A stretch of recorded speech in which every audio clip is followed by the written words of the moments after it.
بص يا صديقي، مش كل خمول في الحر يبقى كسل، ومش كل واحد نايم بعد الظهر يبقى مرهق من الشغل. في أجساد الشمس بتاكلها حرفيا، تلاقي التركيز راح والنفس تقيل والعين عايزة تقفل والجسم كأنه فاصل من جوه.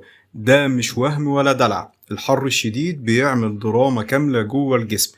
الأوعية الدموية بتتوسع، الضغط بيهبط نسبيا، الدم يجري ناحية الجلد عشان يبرد الجسم، فيلاقي المخ واخد دم أقل، فتبدأ الدوخة والخمول والرغبة في النوم. زمان كانوا بيسموه ده هيجان الكيفية الصفراوية. يعني ايه الكلام ده؟ يعني الحرارة زادت جوه الجسم والرطوبات النافعة بدأت تتبخر من البدن. عشان كده في ناس في الصيف تحس انها ناشفة من جوه رغم انها شربت مية كتير. وهنا بقى السر اللي ناس كتير مش واخدة بالها منه. هنا يدخل ماء جوز الهند الطبيعي أو موزة صغيرة أو تمرتين مع مية ذكية، ودي حركة ممتازة جدا لاستعادة التوازن العصبي والعضلي. وفي سر ناس كتيرة لابد أن تنتبه له: وقت الشرب أحيانا أهم من المشروب نفسه.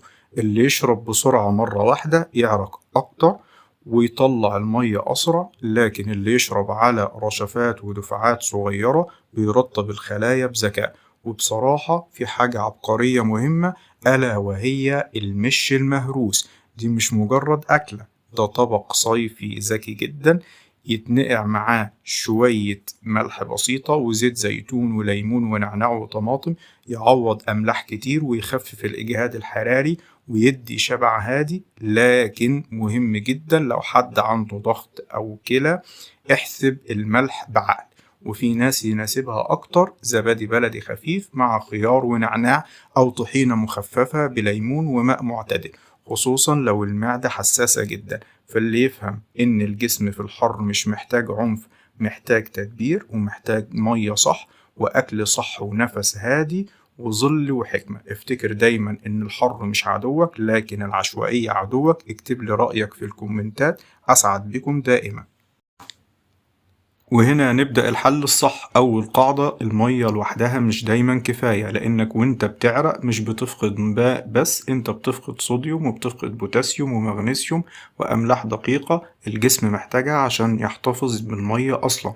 عشان كده ابدأ بالمية الذكية: كوباية مية معتدلة، رشة ملح صخري بسيطة، نصف ليمونة، ورقتين نعناع متفركين. ولو جسمك بيهبط بسرعة ممكن تضيف عليهم نقطة عسل صغيرة. الليمون بيهدي سخونة الصفراء، والنعناع بيفتح النفس وينعش الدماغ، والملح بيرجع توازن السوائل للخلايا.